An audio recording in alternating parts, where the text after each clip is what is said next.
My mom meeting people is always weird. But when she met Blindy's mom for the first time, it weirded her out. And that tells you something now, doesn't it? If you thought crazy stuff only happened to me when my family was around, you'd be sorely mistaken. I've always been a magnet for crazy, especially during the school years. This episode you'd think was all about me, but it's not. For some reason, I have this grouped up as stories of me being awful, but also Blindy being awful. So I don't really feel as bad with the title. I just maybe that something awful is just us. It's just us. It's just us. So freshman year, my mom met Blindy's mom when we were coming into school, and apparently they rode the elevator downstairs when they were leaving after they helped us move in together. And Blindy's mom turns to my mom in the elevator, and she says, "Now, if you hear anything that my son is doing that's like wrong or weird, you tell me, okay? Here's my phone number." Now, my mom didn't know what to do with that information. She was like, "They're just kids. What could they possibly do that's weird or wrong?" Now, before you start thinking or wondering about the weirdness that is my mom, you should know that my mom is basically political beliefs, as I've mentioned before, are whatever Fox News says is right. Doesn't matter what it is, what they're talking about, but if Fox News says it, she believes it. So my mom is one of those people that thinks that the marijuana is what's going to end the world. Like the marijuana is evil and it's the devil's nectar and all that bullshit. And like, I don't partake myself, but I've never feared for my life when someone was high on, like, when someone was high. I might fear for my snacks, but I'm not gonna fear for my life. So when we were freshmen, my roommate would get high a lot. You know this. He would get high on my bed. You know, I'd wake up with Lucky Charms in my pants because they would get high on my bed because I had the fan blowing out the window. So when I made the mistake of mentioning it to my mom one time, she no! And then my mom was like, "But do I call his mom?" I said, I don't know what to do. You can tell from that, especially being that 2 of her children went to New Paltz. For her to be afraid of the weed, like, it doesn't make sense. Like, New Paltz is, that's what New Paltz is. New Paltz is weed haven. I don't understand why I'm not the first one. The favorite child also went to New Paltz. I don't understand how she could all of a sudden, how she could be so terrified of weed. It's not like, I don't get it. I don't get it. I don't really think of people coming to kill me when they think someone stole their doorways. But more on that later. Now, really, what gets me into trouble, by far, is my mouth. Because there's no filtering going up here. If I'm comfortable with the people who are around me, there's no filter up here. I just say whatever the fuck I think of. And that is fucking terrible. That is terrible. 2 of the phrases I heard the most were, "Scott, I hate it when you word," and "go sleep in the snow."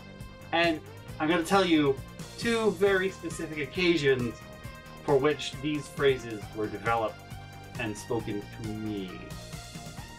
So the first time, there was this girl on campus.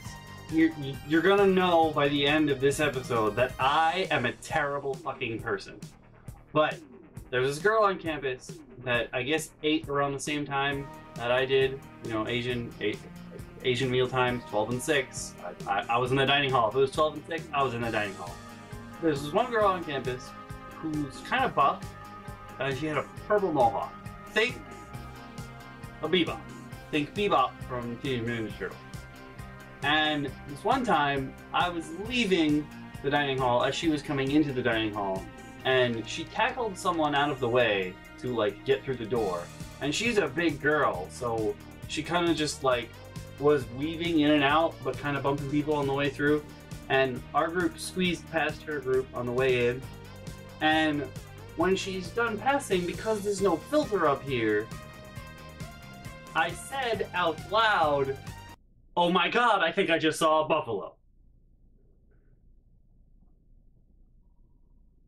I'm a terrible person. I'm just a terrible person. That's just what I'm just a terrible person. And it doesn't stop there. I've said much more terrible things. In retrospect, though, I don't know why I went with a buffalo. It should have been a warthog because she reminded me of Bebop. That girl, wherever you are, I'm sorry I'm a terrible person, but please, for the love of God, cosplay Bebop, because you could be Bebop. You could be Femme Bebop. Femme Bebop, do it. Do it wherever you are in the world. Do it. Now, the other supremely awful thing I said was by far that, okay, so we're coming back from class. It's me, Rebel Monster, and my friend with benefits. We're coming back from class, and we're walking past the library. And there's this lady who's in the library area. I don't think she had just come out. I think she was just walking, which is good because this lady needs to be walking somewhere. I tell you what. But she had a cane, and she was wearing a shirt that like went down to her, I'm gonna say a shirt that like went down way down to her thigh. Now this lady had to weigh, I'm gonna just take a guess, 400 to 500 pounds. This lady was enormous. I don't understand how she could have been walking at all. She has a shirt down to her, like the top of her knees, and then I guess capri shorts on or something. I don't know if they make them in that size. And she had a cane, and you can tell that it was a cane for people who are too big, but they shouldn't be walking.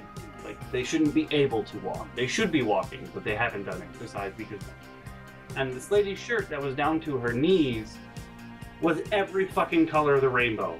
And more. It was like every color you'd ever seen in your entire life was on this lady's shirt. God knows there was enough fabric for all of this.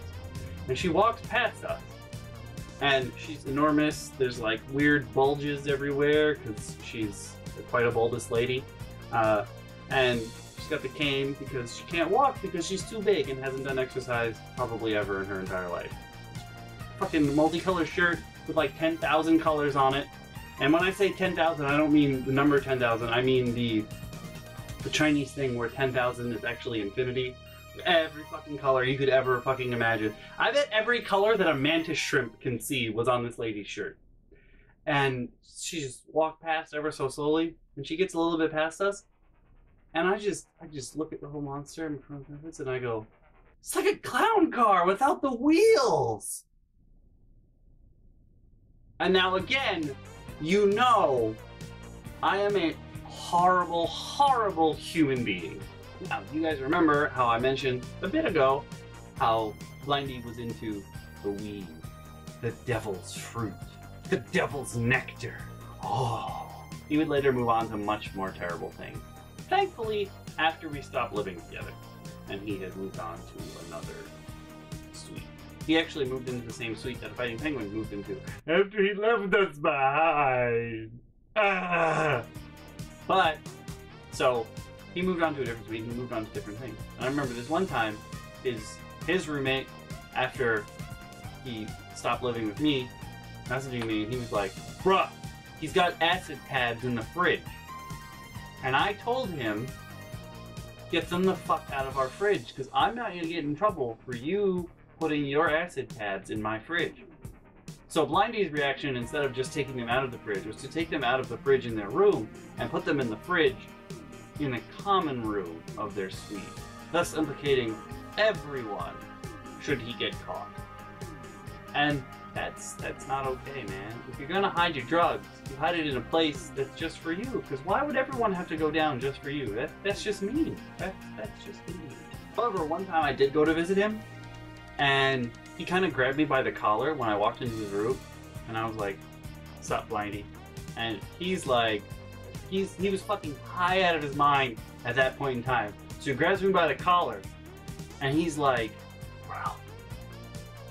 Bro, I can't leave the room because someone stole the doorways, man.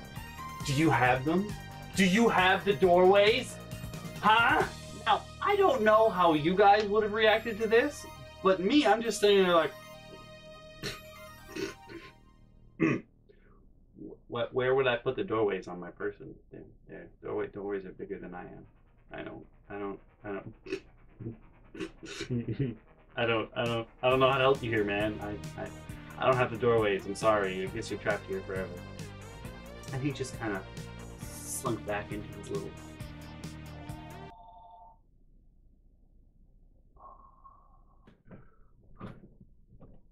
But who the fuck would be calling me from Texas? What the fuck was that about? Anyway, Blindy just kind of shrunk back into his little corner of the doorways are gone. Oh. However, I do remember one time, I don't know if he went to sleep high or what, but he woke up. I remember when we were living together, he was like, bruh, I had this dream that I was living with dinosaurs, and it was like that old cartoon, not a cartoon, that old TV show, Dinosaurs. Like, I was living with dinosaurs like that, like they were anthropomorphic and they spoke and stuff, and they were like, we'll adopt you if you want to live with us forever. And I was like, my friends, but I have a family already, I can't come live with you. And they were super disappointed, but they left. And then they were all extinct. And I was like, I don't know if you dreamt that or you lived that via drugs.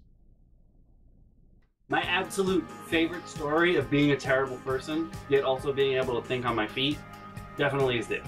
So, there's this guy that was in one of my classes, like every semester. I saw this guy around all the time.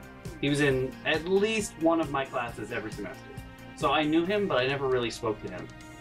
And one time we were leaving class, and I think he lived in the same like quad as me, so basically our paths were exactly the same, and I was following behind him, and he started smoking a cigarette one day, and he was talking to his friend, and he's smoking this cigarette, and he's blowing it, and it's going straight into my face. I'm walking just a little bit behind him, and it's going straight into my face, and I'm pretty sure at this point, like 4 or 5 puffs into his cigarette, he knows that I'm there. However, he does not stop. He just keeps... And it's just going in my face. And at this point, I'm fucking pissed. And what I do, because I'm a normal human... because I'm me, I speed up ahead of them. Quick walk ahead of them. And I do what any sane human being would do, right? I decide to subject him to a smell of my own because, okay, first of all, I can't take the smell of smoke. Like, if you're smoking in my presence, I'm probably having chest pains, and I'm trying to be cool about it. So, no, the smell of smoke gives me chest pains, just like the smell of roasting peppers does. And I don't want to have an episode in the middle of a quad, you know, where I end up on the floor clutching my chest. And I don't want people to step over me either, like my mother. I would like to have someone be over me like, are you okay? But that probably won't happen given my track record. So they'd probably just step over me. Get up! Get ready for school! But, yeah. So, I can't take the smell of smoke. Please don't smoke in my presence. I don't care what you do on your own time, but don't smoke in my presence. It makes me really sick. I can't take it. In my face. And me, being the person I am, I decide that I'm going to do what any sane person would do, and I would subject him to my own scent. So I power walk ahead of him and his friend. I stop, so they have to stop. I'm in front of the two of them, and I go, and I fart on them. And it was a loud, audible fart because I squeezed really hard for that. They had to know what was going on. So, run in front of them, stop, make sure they stop as well. Fart on them. I was hoping I would have enough gas in me to fart for this, but it did not happen, so I'm gonna have to, sorry, give you just the from my mouth. But know that it came out of my butt. And it was kind of stinky. Usually it's only stinky when I'm sick, but this fart was kind of stinky, I think, because it was mixed with rage. And when you mix rage and gas, you get smell, I guess. Oh, well, fine. I can have that kind of gas. Why not? It's because I've been talking about gas, that's why. Why you no come out the other end? Huh? Huh? Huh? Speed up ahead of these people. Stop! Wait for them to stop. Yeah! Fart! They're both flabbergasted now that I would do this. Now, I accentuate this by turning around to face them. I am now facing them, and I go, "How do you like my smell?" And I just keep fucking walking. And I went home. And that was the one time I farted on someone because he was smoking in my face. Now, being that this guy was in at least one of my classes every semester, you'd think that this would create a problem. But no, he just avoided me for the rest of school. And for that, I thank you. Hey there, guys and gals. I hope you're enjoying Season 2 of On Fairy Tales, The School Years. As always, you can click the link on the left to see the previous episode, or you can click the link on the right to see the playlist where you can see all the episodes so far.